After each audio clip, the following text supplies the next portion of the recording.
Bismillahirrahmanirrahim. Assalamualaikum warahmatullahi wabarakatuh. Alhamdulillah wa syukrillah wassalatu wassalamu ala rasulillah wa ala alihi wa sahbihi wa mawalah.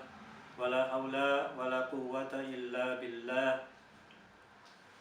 Rabbi shrah li sadri wa yassir li amri wahlul 'uqdatam min lisani yafqahu qawli.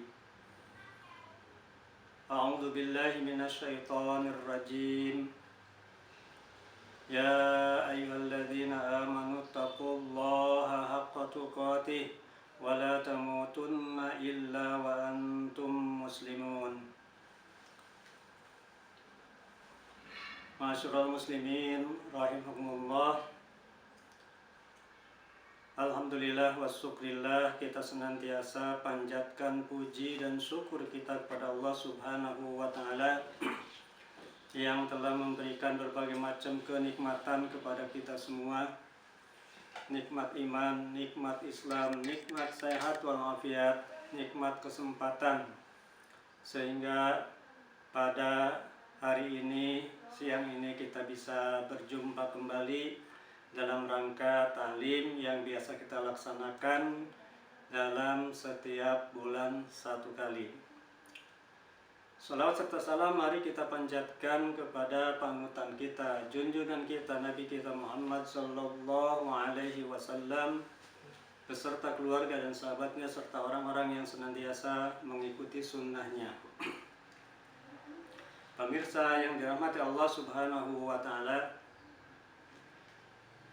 kita berada di antara dua Id, yaitu di antara Idul Fitri dan Idul Adha pada tahun 1442 Hijriah.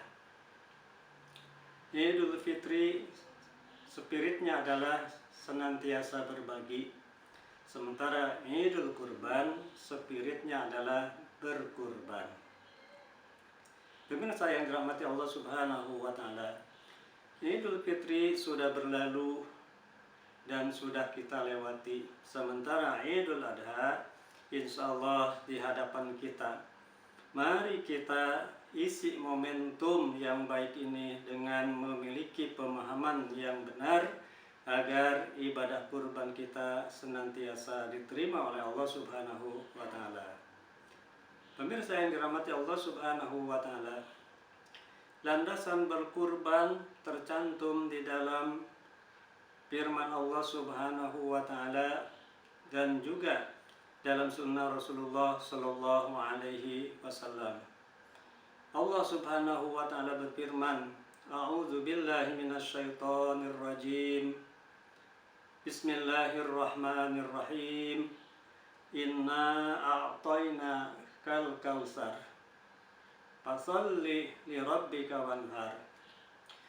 Yang artinya, sesungguhnya kami telah memberikan kepadamu wahai Muhammad nikmat yang besar. Oleh sebab itu, laksanakanlah salat. Oleh para ulama ditafsirkan adalah salat Idul Adha, kemudian wanhar, sembelihlah hewan kurban. Sementara di dalam hadis Rasulullah SAW disebutkan yang artinya, barang siapa yang punya keleluasaan rezeki pada saat itu kemudian tidak berkurban, maka jangan dekat-dekat dengan tempat sholat kami. Hadis riwayat Abu Dawud. Berdasarkan kedua dalil ini, para ulama sepakat bahwa berkurban hukumnya adalah sunnah muakkadah, sunnah yang sangat ditekankan, sunnah yang tidak pernah ditinggalkan oleh Rasulullah Sallallahu Alaihi Wasallam, sunnah yang mendekati kewajiban. Pemirsa yang dirahmati Allah Subhanahu wa ta'ala, di antara hikmah dalam berkurban adalah yang pertama sebagai rasa syukur kepada Allah Subhanahu wa ta'ala atas nikmat yang telah diberikan kepada kita semua, baik nikmat sehat maupun nikmat rezeki. Yang kedua, sebagai sarana untuk meneladani sunnah Nabiullah Ibrahim alaihissalam dan putranya yaitu Ismail alaihissalam. Dan yang ketiga sebagai sarana untuk taqarrub kepada Allah Subhanahu wa taala dengan mengorbankan sebagian daripada harta kita, dan juga sebagai sarana untuk mendekatkan kekeluargaan di antara kita semua, khususnya adalah fakir miskin, karib kerabat dan tetangga. Pemirsa yang dirahmati Allah Subhanahu wa taala, agar ibadah kurban kita diterima oleh Allah Subhanahu wa taala, maka kita harus memperhatikan beberapa hal berikut.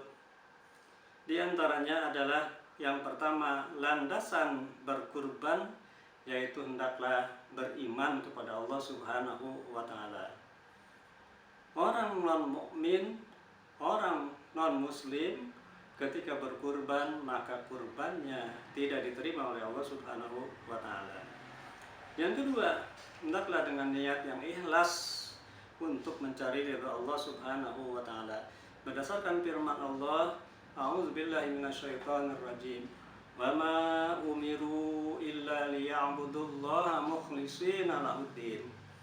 Yang artinya tidaklah mereka diperintah untuk mengabdi kepada Allah kecuali dengan ikhlas untuk agama. Dalam sebuah hadis Rasulullah SAW bersabda, innamal a'malu binniyat wa innamal likulli imri'in ma nawa. Faman kanat hijratuhu ilallah wa rasulih ila akhirih.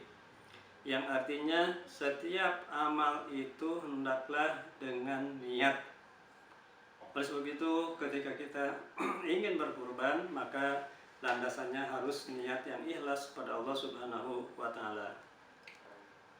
Yang ketiga, harta yang akan dikurbankan hendaklah harta yang paling halal, harta yang paling baik, harta yang paling kita cintai. Allah Subhanahu wa taala berfirman, lan tanalul birra hatta tunfiqu mimma tuhibbun. Yang artinya sekali-kali tidak akan sampai kepada kebajikan sehingga kalian menginfakkan sebagian harta kalian yang paling dicintainya. Hadirin rahimakumullah, syarat hewan kurban hendaklah harus sesuai dengan tuntunan Rasulullah Shallallahu Alaihi Wasallam. Dijelaskan dalam hadis Rasulullah SAW, yaitu diantaranya berkurban dengan unta, dengan sapi atau dengan kambing. Kalau tidak ada maka dengan domba. Kemudian unta tersebut harus sudah berumur 5 tahun. Kemudian kalau sapi berumur 2 tahun, kalau kambing berumur 1 tahun, atau domba berumur 1 tahun.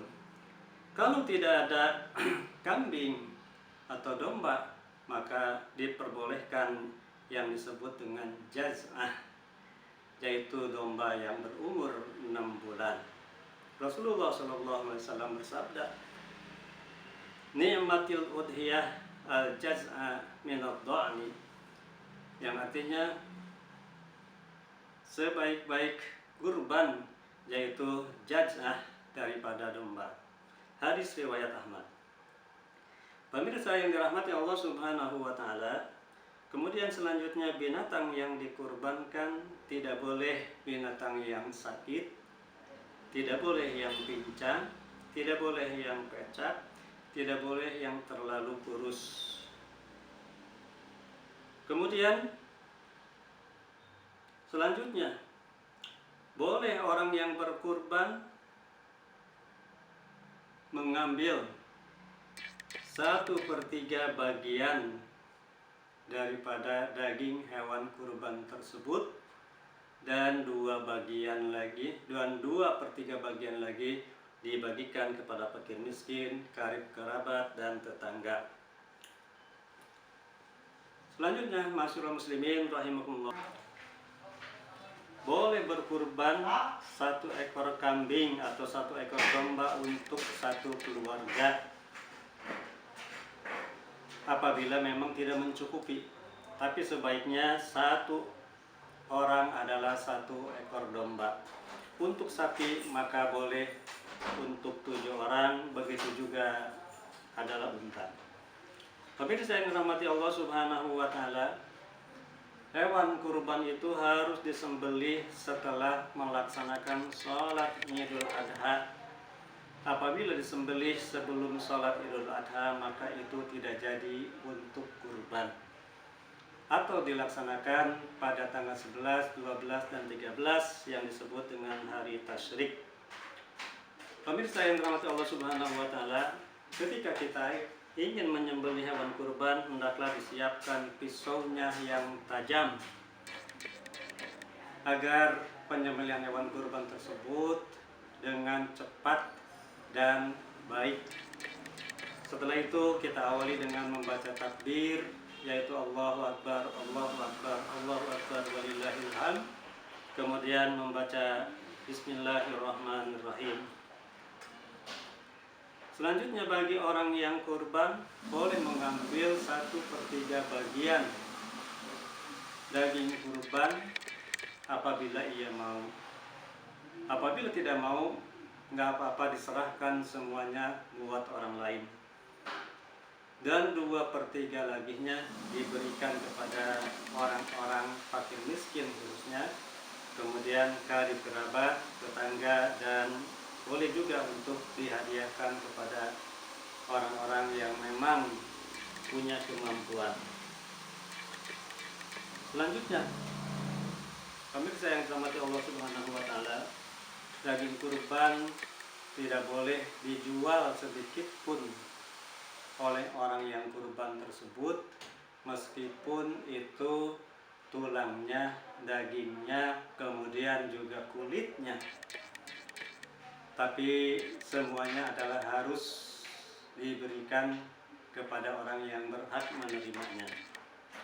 Bagi orang yang menerimanya, maka dipersilahkan seperti umpamanya kulitnya diberikan kepada mereka, maka kulit tersebut oleh penerima boleh diterima dan juga boleh dijualnya.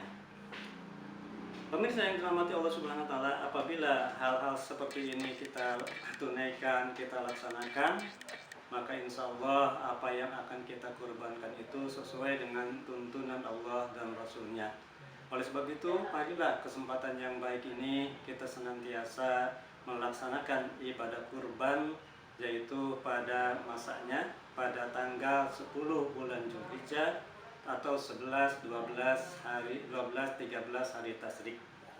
Dengan seperti itu, mudah-mudahan kita semua diberikan hidayah dan taufik oleh Allah Subhanahu wa Ta'ala, sehingga kita mampu melaksanakan berkurban pada hari-hari yang ditentukan tersebut. Demikian, mudah-mudahan ada manfaatnya khusus bagi saya. Billahi taufiq wal hidayah. Wassalamualaikum warahmatullahi wabarakatuh.